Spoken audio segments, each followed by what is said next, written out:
The story begins as an unknown person is crafting an odd weapon, a glove with sharp knives for fingers. A girl named Tina rushes through eerie alleyways when suddenly the strange man attacks her with the glove, and Tina screams, only to wake up in her bed. Tina's mom enters her room after hearing her scream and notices Tina's dress cuts, similar to the dream. The next day at school, Tina meets her boyfriend, Rod, and other friends, including her best friend Nancy and her boyfriend, Glenn. Nancy and Tina realize they all had the same nightmare, and even though Glenn and Rod try to hide it, they had similar dreams too. That night, Nancy and Glenn decide to stay with Tina because her mom is out of town. Rod later arrives and startles them with strange sounds in the backyard, then scares Glenn.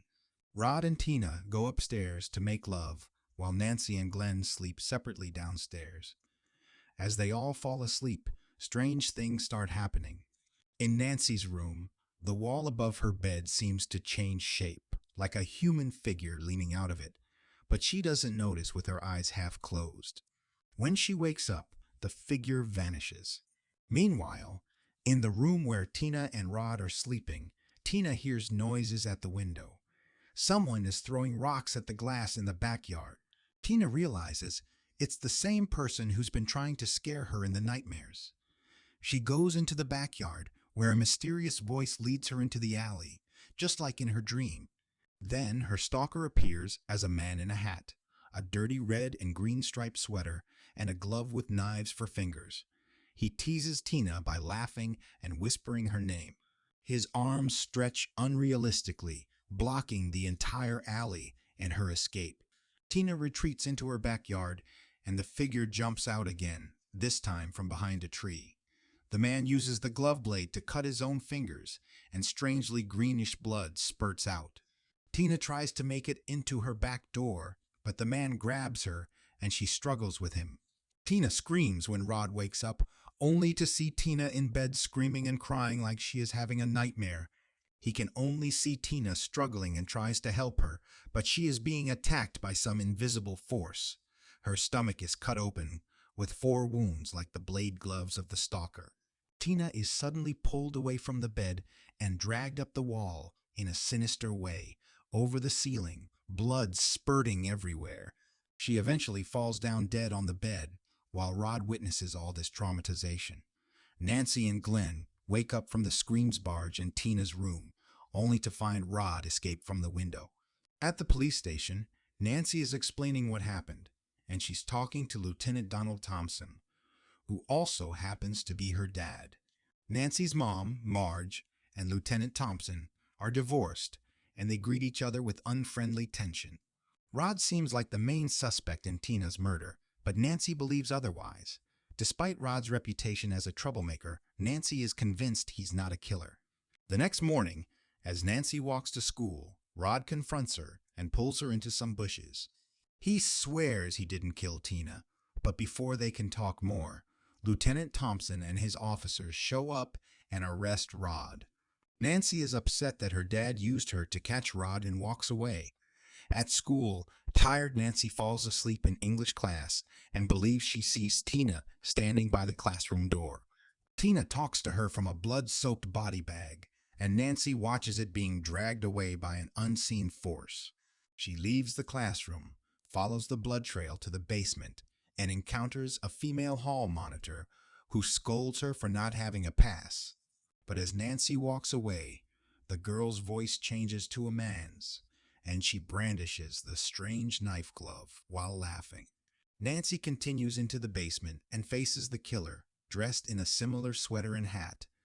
His skin is terribly scarred, almost beyond recognition.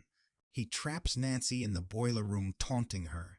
Just as he's about to attack with the glove, Nancy burns her arm on a hot pipe. This wakes her up, and she screams and jumps in her English class, drawing attention. Even though she's awake, she has a big burn mark on her arm. Feeling embarrassed and scared, she leaves school for the day. She visits Rod in prison and discovers he's been having the same nightmares with the glove-wearing figure. Nancy assures Rod that she knows he didn't kill Tina and leaves. Later, when Nancy is in the bathroom, she faces another scary encounter with Freddy. She falls asleep in the bathtub and is pulled underwater into a dark place beneath. Somehow, she manages to swim back up to the tub's surface and pull herself to safety. When Marge hears Nancy's screams, she rushes into the bathroom. Nancy pretends she simply slipped, and Marge sends her to bed. But now, Nancy is too afraid to sleep. She drinks coffee constantly and keeps a fresh pot hidden in her room, just in case. Nancy asks Glenn for help with an experiment.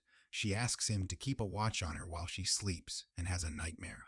In the dream, Nancy goes to the jail where Rod is held, peering into his cell window.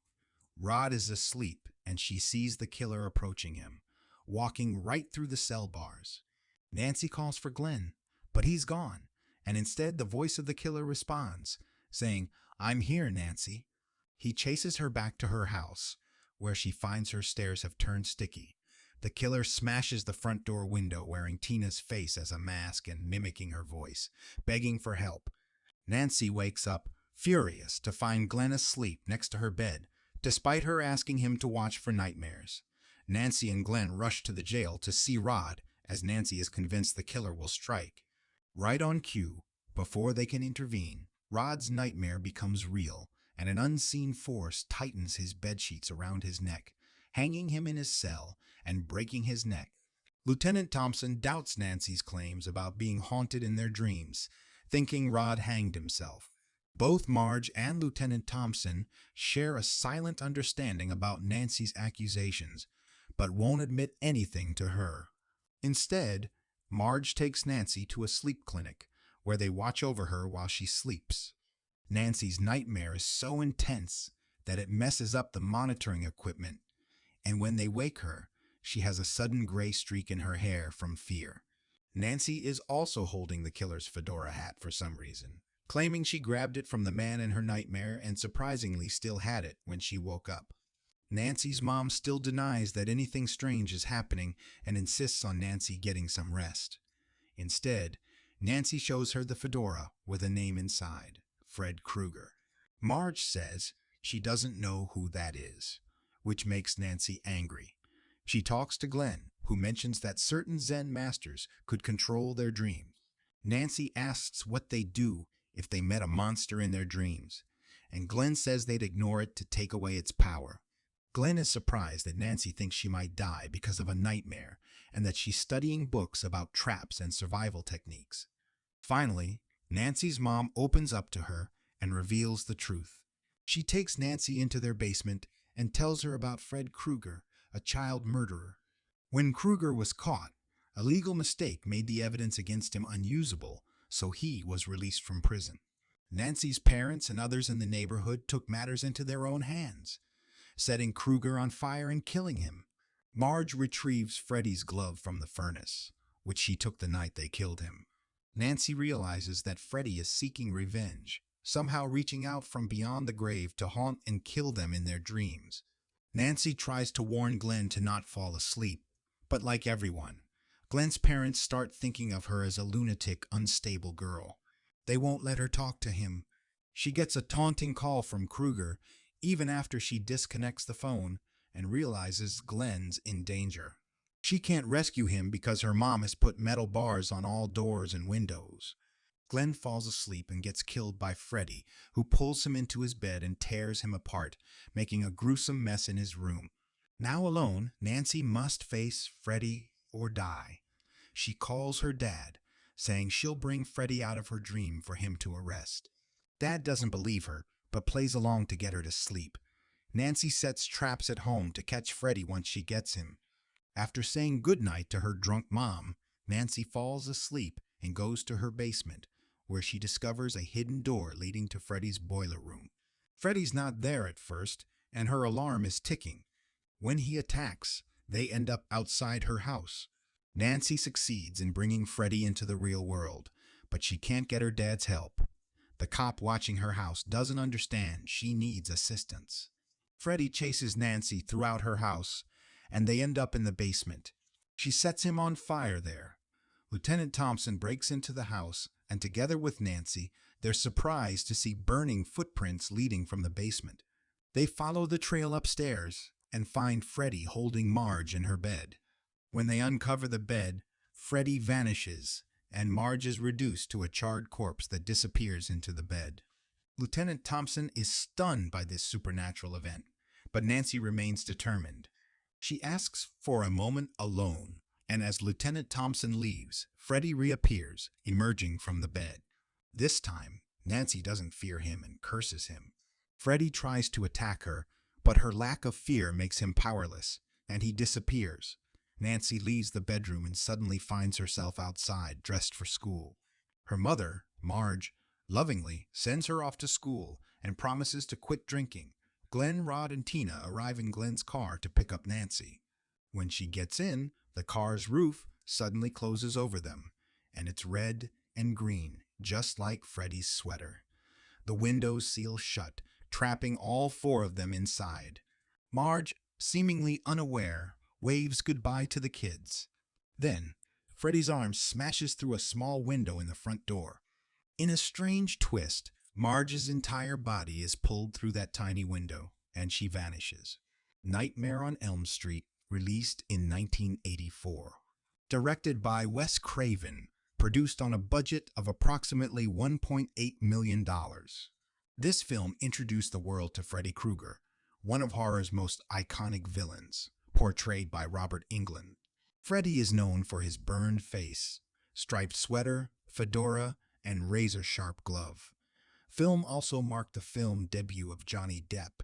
The film's success spawned numerous sequels, a television series, and even a crossover with another horror icon, Jason Voorhees, from the Friday the 13th series in Freddy vs. Jason.